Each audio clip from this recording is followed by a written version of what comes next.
แย่หอยคนหมักหอยเฮ็ดก่อนะหมักน้ำหนึ่งเนาะกระดาษพอเฮ็ด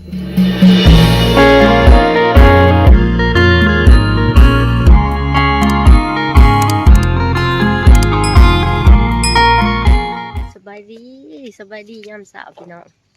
พอกับสาดาคือเก่านะทุกคนยินดีต้อนรับเขาสู่ช่องพูดระดาเช้าแล้วคือเก่าเนาะพี่น้องมื้อนี้สาดาผ้าพี่น้องเขาป่าไปหาเฮ็ดบดก่อนพี่น้องเนาะ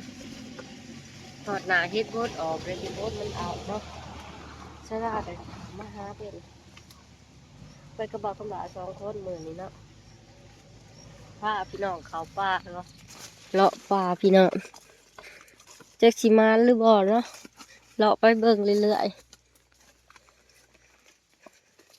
เขาป่าแต่เด็ก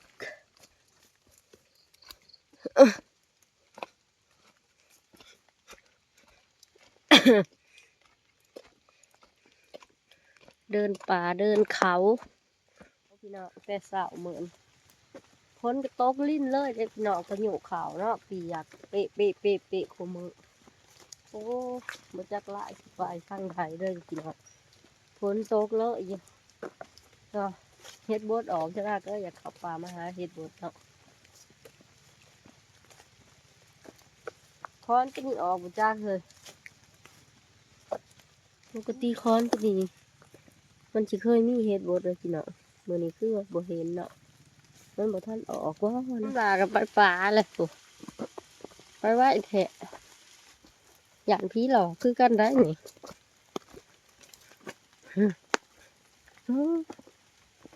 ชัมพูสัมผาเนาะเลาะป่ากะมีแต่กอดขี้หินคือไปป่าคอยกระยานพี่หลอกคือกัน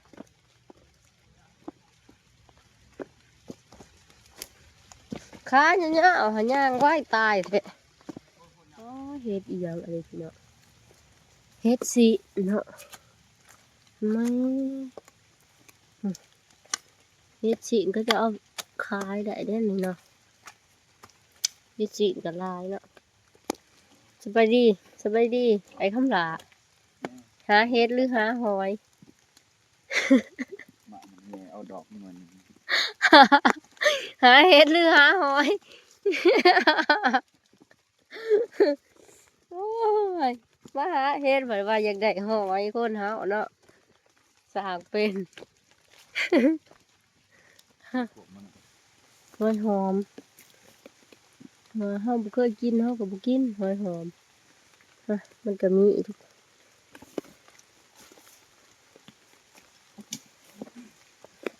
หอยเรือมันจะมาสิได้มันอยู่ก้นโพะดอกอันนี้ดอกดาวดินนี่อยู่ท้ายแพงได้เขาเจ้าขายเป็นโลเลยเด้เขาจะเอาไปเฮ็ดนี่น้ำเขานี่ดอกดาวดินอยู่ท้ายเป็นโลเลยเขาขายแพงเลยเด้อโลหนึ่งนะพี่น้องฝนพายุเขาทุกคน3 วันแล้วฝนตกบ่เช้าแล้วพายุเขา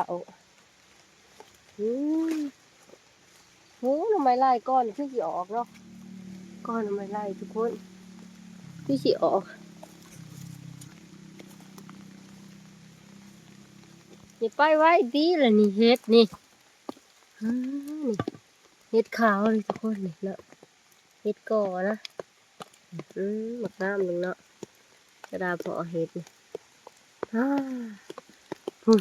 นี่พวกก็มีดอกหนึ่งนี่นี่โคตรดอกบักใหญ่เลยเนาะพออีกเลยทุกคนนี่1 ดอกหนึ่งดอกบักใหญ่เพิ่นวนดีๆด้วยทุกคนงามคักมันออกตามหินเลยมา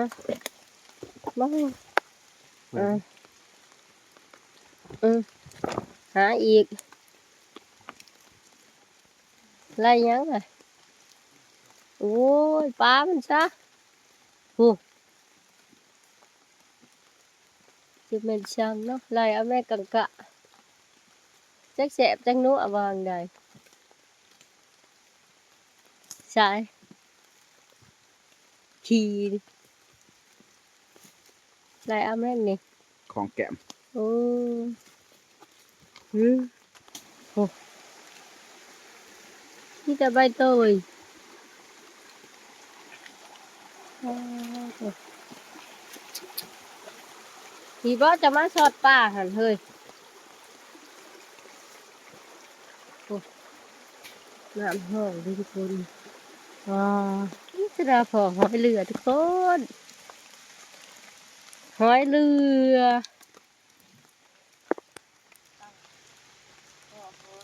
โอ้ยตัวกับใหญ่เลยก็ใช่ปะสาระอะไรหอยเรือเรือแบบใหญ่มากเป็นไรที่ใต้ถึงพวกเราเป็นนี่หอยเรือใหญ่โคตรพอหอยเอาหอยพอเฮ็ดเอาเฮ็ดเหมือนนี่เลาะป่าก็จะด่าเบือเลย นี่หอยเรือใหญ่เนาะอ้าวแหย่หอยคนหมักหอย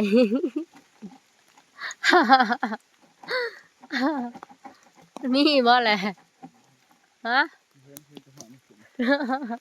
เต็มข้าวขึ้น มือขาวหงคือบ่มี หอยหอม อื แหะ ม ผู้ชายเอาเบิ้งมั้ย บ่นะ 2 4 5ตัว6ตัว ใช่ เด็ก ใช่แม่นและหอยหอมสิกินเป็นฉบ่นี่โอ้หอยหอมทุกคนนี่มันอยู่ในโกนเนาะพอเฮ็ดนี่โอ้ยบ่ทันแม่งบงคือมันมากินเฮ็ดเบิดทุกคนไม่กินกับเบิดครึ่งหนึ่งเลยเนาะนี่เฮ็ดกันนะโอ้ยบ่มาอันปานใดมื้อนี้ทุกคนมันบ่ทันออกหลายนะได้สิไปเบิ่งหน่อไม้ก็มันสิมีอีกอะหน่อไม้ลายก็อยู่โพดนี่ฝากนะไปทางใดเลยบัดนี้ไม่มีบ่ ขนาด หน่อไม้ลายเบิ่งหน่อไม้ลายก่อนย่างป้านี่หักเอาจวดหลุดเลยนี่หน่อไม้ลายคนควมันงามเอ้ยป้าพี่น้องเขาเก่งงามเลยพอดีพ่อมาเอานะเขางามลีขางหน้านี่เอาคำลาแล้ว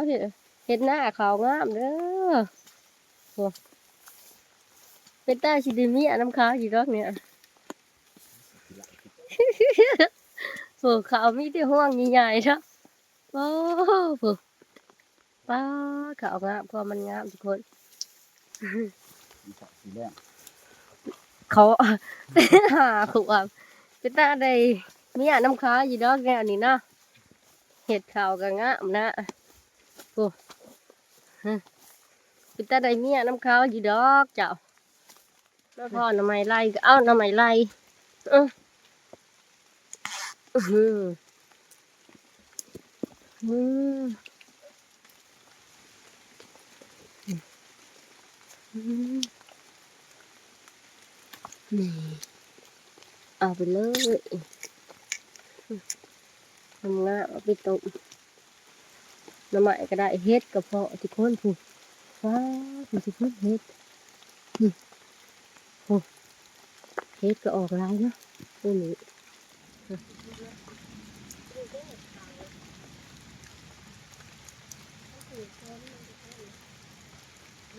ดอกใหญ่ใหญ่เนาะทุกคนเนาะ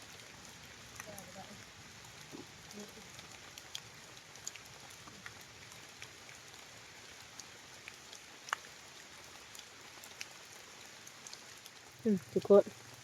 ความมันใหญ่เนาะเฮ็ดสลาได้โอ้ยเป็นตะแกงแซ่บเลยทุกคนเนาะสลากับชีแกงกินนี่เฮ็ดใหญ่อู้ฝนกับตกทางกับเปื้อนทุกคนเลยจะไปเก็บหยังแม่ไปใหญ่ไปเก็บบักถั่วพุ่น